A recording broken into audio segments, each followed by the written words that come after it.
Well, let's look back a little on what happened in the Champions League and how things finished up there. We wanted to bring up Group H, where PSG had to settle for a second-place finish behind Benfica on away goal scored after Benfica beat Maccabi Haifa 6-1 to snatch top spot. Anyone in Paris, Jules, wondering how Benfica were able to score 5 second-half goals? Have there been any conspiracy theories at all? Well, yeah, Jérôme Roten, the former PSG player, on his radio show last night was saying like that people apparently saw the Maccabi Haifa goalkeeper leaving on his brand new Lamborghini after the game. Those kind of jokes, basically. Not so much conspiracy. I don't think PSG lost that top spot in the games last night. They lost it, especially at the Parc des Princes against Benfica in a game they should have won and not drew.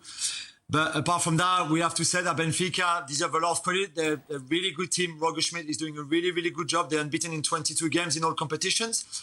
And those goals that they scored at the end, Joao Mario especially, right at the end, made a big difference. Let's see who they get in the draw and who PSG get. But certainly, it's usually a big advantage to finish top of your group. Well, let's take a little look at that, shall we then? Because it's made things a bit more interesting for PSG, especially going into the draw now.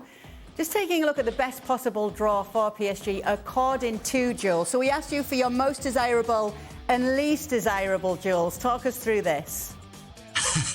Well, yeah, I mean, obviously I went for the team down paper. Maybe are not the strongest. Porto are really hard to play against. Sergio Conceição doing a really good job there.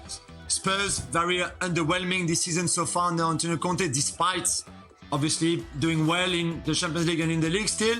And after that, Chelsea still trying to work out and do a lot of finding out with Graham Potter. And then a bit after that, it's Napoli, Bayern Munich, Real Madrid and City. And I would not want PSG to play neither of those four. I guess I put Napoli there because they don't have the same experience of the other three. But then the other three are all on the same level. They are the three biggest favourite in this competition.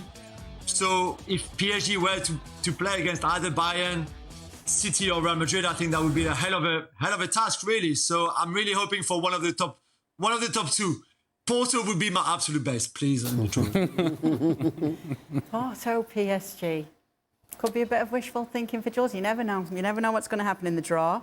But it's made things a bit more interesting, guys, hasn't it? It has. And listen, for PSG, obviously the only team that they can't draw is Benfica. Other than that, any of the top finishers are there. And, well, thanks for that, Shaq. Well, I'm just saying. So, for instance, with the English clubs, because there's so many English clubs in the draw. But that point being made, and PSG, given that, and I continue to say this, I think the entire season hinges on the Champions League, how far they go, and more to the point, whether they win it. So to not have the advantage of a top finish and a choice of those second place finishes, it gives them a test. It gives them a test that I'm not sure that they were expecting to be facing this early in the competition. And again, one that they cannot fail. Ale, how many of these teams would PSG be favourites against? I would say the top four. Porto, Spurs, Chelsea and Napoli. Now, I would turn this argument around. While PSG do not want to be in this position, I would also suggest that none of these teams want to play PSG. None of them are lining up and saying, yep, give me Mbappe, give me Neymar, give me Messi on a good night, give me those guys. No. So while this is going to test PSG, potentially, it's also going to test another team that wasn't expecting to play a team of the level of PSG so early in the competition. And so it's going to expose some vulnerabilities. It's going to expose some frailties in some of these teams that we think are really good and should be making a deep run into this competition.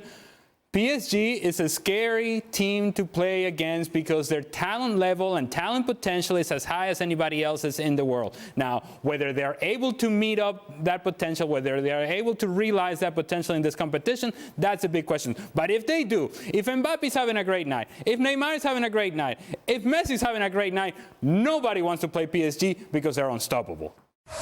Well, thank you very much for watching ESPN on YouTube. For more sports highlights and analysis, be sure to download the ESPN app. And for live streaming, premium content, and let's not forget as well, ESPN FC 7 days a week. Subscribe to ESPN Plus.